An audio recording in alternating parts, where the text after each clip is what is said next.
When an incident occurs and a person is accused as a suspect, how do you connect that person to the incident if there is no physical evidence? One way, which I think is self-explanatory, is if the person themselves admits to being involved in the incident. If key testimony is obtained, its authenticity can be checked and the person prosecuted. Another way is using circumstantial evidence, alibis, unusual behavior, eyewitness accounts, or fingerprints, facts whose link to the incident is based on inference. Here, with no clear physical evidence, the prosecution relied on circumstantial evidence, but from the court's innocent until proven guilty verdict, the case ended with the worst outcome. This is that story.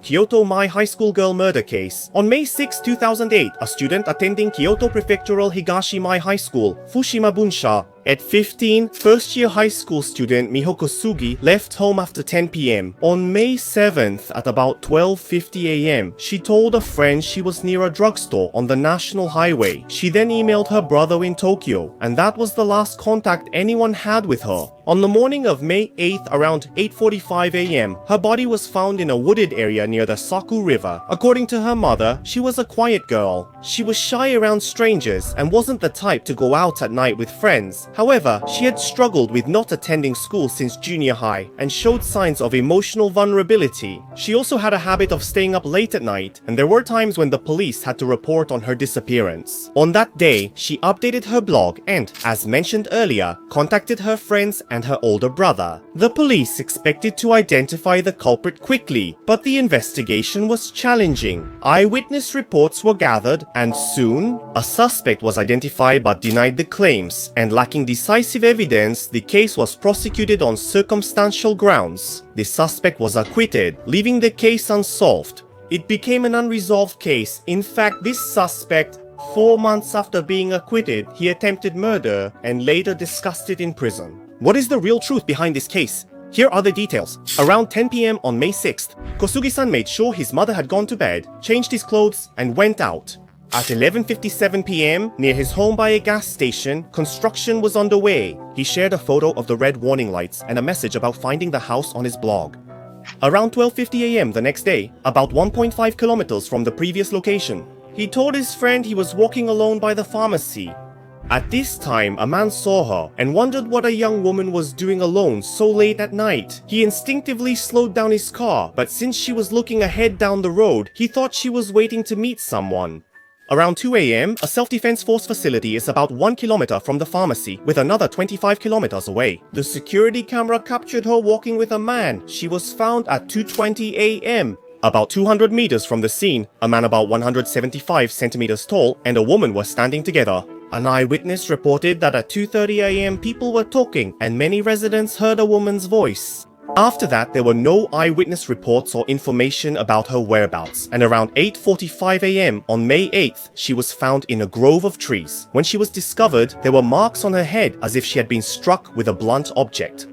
According to the autopsy, the cause of death was determined to be hemorrhagic shock. The police immediately began their investigation. A week later, on May 15th, her jeans, sandals, bag, shirt, underwear, and cell phone were found in the river and near the coast. The police investigated her relationships, believing they might lead to the culprit, but there were no troubles with people around her. Updates to her blog just before the incident, as well as calls and messages on her cell phone, also provided no clues to the perpetrator. However, thanks to the police's persistent investigation, information began to gather, and the case started to move forward. 3 months later in August, a nearby resident, a suspect named Masami Naka, aged 60, emerged.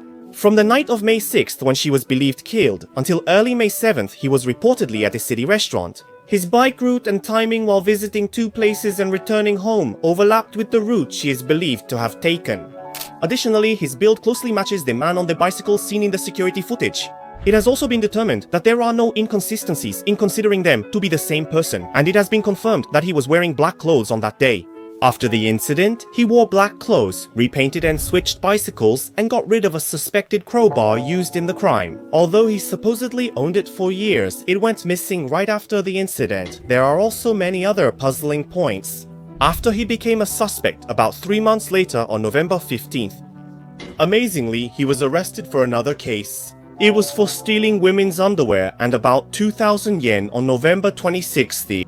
Because of this theft, a search was conducted at his home, and about 2,000 items found there were confiscated. However, there is nothing to link him to this case. No decisive physical evidence was found. However, during questioning, he insisted that someone else was the culprit. But in his statements, there were details that only someone present at the scene at the time could have known. And then, the police had to make a certain decision. That is what I mentioned at the beginning. It means that they built up circumstantial evidence, such as eyewitness accounts, to establish his guilt. I think the reason the police made that decision was influenced by the life he had led up until then. He was known as a notorious delinquent in his hometown since youth. As a minor, he was sent to a juvenile detention center for crimes like intimidation and extortion, and at the age of 25, he killed his girlfriend and her brother. He was sentenced to 16 years, but maybe for being a model prisoner. He was released after 12 years, but in September 1991, he attacked a 21-year-old woman and was arrested, returning to prison. That's what happened. Then, he was released in 1998. After that, he lived in public housing in my city while receiving welfare, and since then, in 2008, 10 years later, this incident occurred. Since then, about 2.5 years later, on December 21, 2010, the first trial was held. Can the eyewitness testimony be trusted? Was the person captured on the security camera really him, and the incident included in his statement only those who were at the scene at the time? Is there any credibility to statements that only those who were at the scene should know? On May 18, 2011, about 5 months after the first trial, the Kyoto District Court denied the evidentiary value of the security camera footage, saying much of it was based merely on impressions. However, it recognized the evidentiary value of eyewitness testimony and his own statements, found him guilty, and sentenced him to life imprisonment. His defense team immediately appealed to the Osaka High Court, and on December 12, 2012, the Osaka High Court overturned the Kyoto District Court's life sentence, found the circumstantial evidence lacked value, and issued a not guilty verdict. It handed down the verdict. Then on July 10, 2014, the Supreme Court rejected the prosecution's appeal. His acquittal was finalized. Although there were enough factors to suspect that he was the perpetrator, the principle of innocent until proven guilty was applied in this case. Just 4 months after his acquittal was finalized, on November 5, 2014, he was arrested at the scene in Kita Ward, Osaka City, for stabbing a woman he knew and attempting murder. He was sentenced to 16 years in prison. In this case, the suspect was found not guilty. Was he really not involved? In fact, even now, there are still strong theories that he was the culprit. The main reason for this is that when he was held at the Osaka Detention Center, he shared a room with someone. It was a confession he made, as told by the person. I committed the Maizuru incident and that girl saw my face. I buried the crowbar in the mountains, not where the police looked. It's a different place, so you'll never find it, no matter how much you search. July 2016.